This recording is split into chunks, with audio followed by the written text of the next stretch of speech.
বান্দরবান জেলা প্রশাসকের কার্যালয়ে সাংবাদিকদের উপস্থিতি, মতবিনিময় সভা। বান্দরবান জেলা প্রশাসকের কার্যালয়, সাংবাদিকদের উপস্থিতি, মতবিনিময় সভা।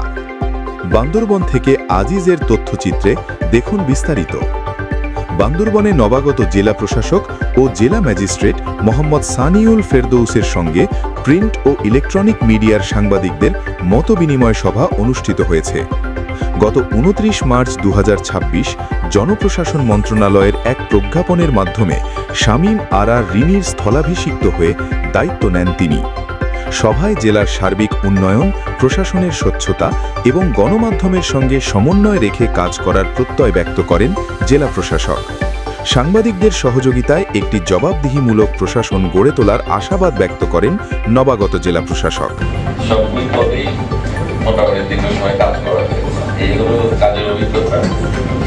আর যেটা ঘাটতি আছে সেটা হচ্ছে কখনো পার্বত্য এলাকায় কাজ করা, যেহেতু একবার এসে যেটা আসলে ৮-১০ দিনের মতো ঘুরতে এই প্রথম পার্বত্য অঞ্চলে সরকারি দায়িত্ব পালনে এসেছি।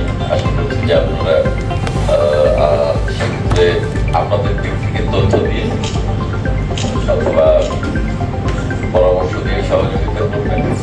আমার কাছ থেকে যেটি আপনার জানতে সেটি আমি আপনাদের সাথে ডিপার্টমেন্ট হিসেবেই বলা যায়, দুই পক্ষের সমন্বয়ে আমরা তথ্য আদান প্রদান করবো এবং সবচেয়ে বড় কথা হচ্ছে যে জেলাটাকে এগিয়ে নেওয়ার চেষ্টা করবো। চ্যানেল 26 বাংলা।